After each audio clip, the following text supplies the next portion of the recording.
নিকাশিটা যদি যেত তাহলে তো ঠিক হয়ে যেত।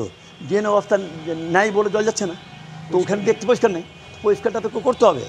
তো আমরা তো পরিষ্কার করবো না। আমি চাইছি যে আপনি রোড লেভেল যদি রোড রাস্তা করে দেয় তাহলে এক প্রবলেম আছে, এছাড়া প্রবলেম নেই। হ্যাঁ হ্যাঁ, ড্রেন পরিষ্কারটা ওটা মানে যদি করে দেয় করলে। নিকাশি ব্যবস্থা কিছুই নেই, করছে কি করছে না সেটা আমরা তো জানতে পারছি না। ড্রেন অপরিষ্কার, মাঝে মাঝে হচ্ছে একটু স্প্রে করে যাচ্ছে ডেঙ্গুর জন্য এসে বলছে। তো এইসব হচ্ছে মানে ট্যাক্স দিচ্ছি, সবই দিচ্ছি, তো আমরা পরিষেবাটা কেন ভালো পাবো না? উত্তরবঙ্গে শুরু হয়ে গিয়েছে বর্ষার মৌসুম। দাবদাহের রক্ষা পেয়ে স্বস্তির নিঃশ্বাস ফেলেছে সাধারণ মানুষজন। কিন্তু এই বর্ষায় মাথা ব্যথার কারণ হয়ে দাঁড়িয়েছে মালদার ইংরেজবাজার পুরসভার বেশ কিছু এলাকার বাসিন্দাদের কাছে। বর্ষা আসতেই আতঙ্কিত হয়ে পড়েছে পুরসভার মালঞ্চপল্লী, প্রান্তপল্লী, মেডিকেল চত্বর, সানিপাড়, সুভাষপল্লী, দেশবন্ধুপাড়া, রেল লাইন সংলগ্ন বস্তি এলাকার বাসিন্দারা। এইসব এলাকায় জলযন্ত্রণার ছবি কিছু নতুন নয়। প্রতি বছরই অল্প বৃষ্টিতেই জল জমে যায় এলাকার রাস্তাঘাটে, আর কদিনের টানা বৃষ্টিতে সেই জল ঢুকে পড়ে বাড়ির অন্দরে। নিকাশি ব্যবস্থার বেহাল দশার কারণে বেশ কিছুদিন জলমগ্ন হয়ে থাকে এলাকাগুলি। সেই জমা জল পেরিয়েই করতে হয় প্রাত্যহিক কাজকর্ম। পাশাপাশি জমা জল থেকে এলাকায় বাড়ছে ডেঙ্গু ম্যালেরিয়ার প্রকোপও। বর্ষার প্রাককালে বিভিন্ন জায়গায় নর্দমা পরিষ্কারের কাজ শুরু হয়ে গিয়েছে ঠিকই, কিন্তু কেন পুরসভা আগে থেকে সেই কাজ শুরু করলো না তা নিয়েই উঠছে প্রশ্ন। শহরের রাস্তার ধারে বিভিন্ন হাইড্রেনে এখনো জমে রয়েছে আবর্জনা, যাত্রা বিল নিয়ে সমস্যা তো রয়েছে।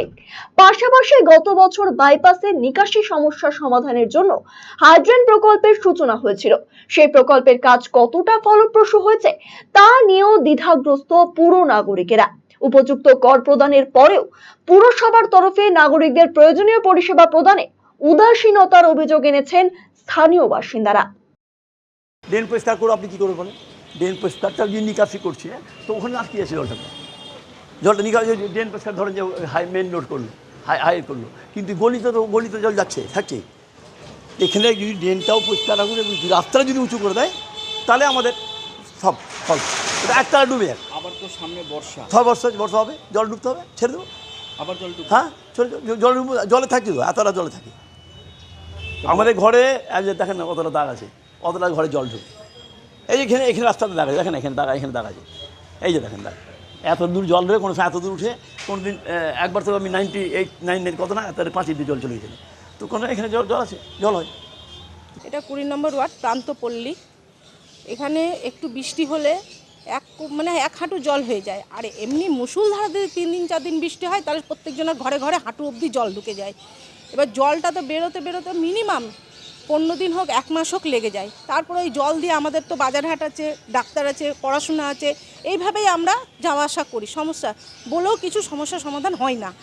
তার জন্য মিউনিসিপ্যালিটির তো দেখা উচিত, আমাদের চেয়ারম্যানের, তাই কি না? আমরা পরিষেবাটা ভালো পাওয়ার জন্যই তো আমরা শহরে বাস করে শহরের পরিষেবাটা নেওয়ার জন্যই তো আছি। এখন যদি নোংরা আবর্জনার মধ্যেই থাকতে হয় তাহলে আমরা তো আর কি করা যায় আমাদের? তাহলে নিজেরাই ফ্যানাইল, নিজেরাই ব্লিচিং ছিটাচ্ছি, নিজেরাই নিজেকে সুরক্ষা করছি, তো মিউনিসিপ্যালিটির কোনো দায় হয় না এটা? আতঙ্ক এখন আবার ভরে যাবে। আবার বর্ষা আসলে বৃষ্টি হলে এক ঘন্টা বৃষ্টি হলে ভরে যাচ্ছে জল, এক কোমর জল হয়ে যাচ্ছে। এটা অবশ্যই মানে কাকে উদ্যোগ নেওয়া উচিত? সবাইকে উদ্যোগ নেবে, প্রশাসনকে উদ্যোগ নিতে হবে, পৌরসভার প্রশাসনকে উদ্যোগ নিতে হবে যেটা ঠিক করার জন্য। পৌরসভার তরফে নিকাশি নালা পরিষ্কারের উদ্যোগ নেওয়া হলেও তাতে সঠিক পরিকল্পনার অভাব রয়েছে বলে মনে করছেন ইংরেজবাজার পুরসভার বিরোধী দলনেতা অম্লান ভাদুরী। বর্ষার মৌসুম শুরু হওয়ার অনেক আগে থেকে এই কাজ শুরু করতে হতো বলে মনে করেছেন তিনিও। ড্রেন পরিষ্কারের কাজটা জানুয়ারিতে করে দেওয়া উচিত, কারণ এই বর্ষা আসতে চলেছে। এখন যদি ড্রেন পরিষ্কারের কাজ আরম্ভ হয়, স্বাভাবিকভাবে বর্ষার মধ্যে এটা শেষ হবে না এবং শহরের মানুষ জলে আবার ডুববে, একই অবস্থা দাঁড়াবে। তারপরে একে ডেঙ্গি ম্যালেরিয়া ছড়িয়ে গেছে, এটা একটা ভয়াবহ আকার স্বাভাবিকভাবেই নেবে। কারণ যাত্রা বিল ভরে গেছে।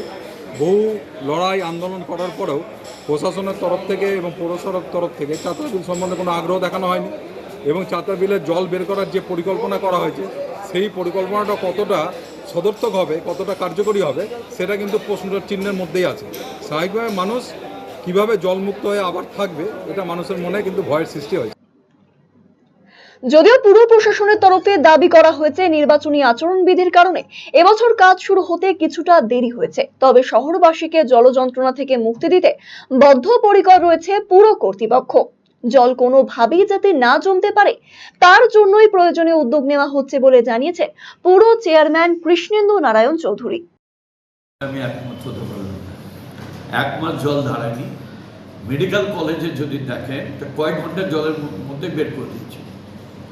1 মাসটা হচ্ছে যেখানে বিল আছে, যেটা ছাত্রা বিল বলা হচ্ছে, সেই বিলের যে নামও জায়গাটা ওইখানে জল জমেছিল। তাও দুর্গাপূজার পর্যন্ত, দুর্গাপূজা আগে আমরা পাম্প করে জল বের করে দিচ্ছি। নামও জায়গায় জল থাকবেই যেখানে প্রপার ড্রেনেজ নেই। বাকি যত জায়গা আছে 29টা ওয়ার্ড আমরা কিন্তু পরিষ্কার করে দিচ্ছি। একটা 23 নম্বরে ওরকম ছিল, 23 নম্বরেও আমরা জল বের করে দিয়েছিলাম।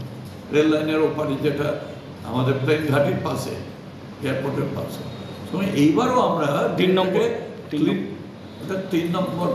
এবারও আমরা প্রত্যেকটা ড্রেনটাকে স্টার্ট করে দিচ্ছি কাজ। আমাদের কাজ হচ্ছে যে এগুলো জায়গা সিলটেশন হয়ে গেছে। আমরা তো গত বছর একদম নিখুঁতভাবে কাজ করেছি, তার মধ্যে কিছু কিছু সিলটেশন ওই কাজগুলো শুরু করি। প্লাস আমরা করছি এবার বিভিন্ন পয়েন্টে নেট লাগিয়ে দিচ্ছি যাতে নোংরাটা ছিটিয়ে না যায়। একটা জায়গায় স্ট্যাক হলো, ওখান থেকে আমরা কালেক্ট করে নিলাম। আরসিটিভি সংবাদ, মালদা।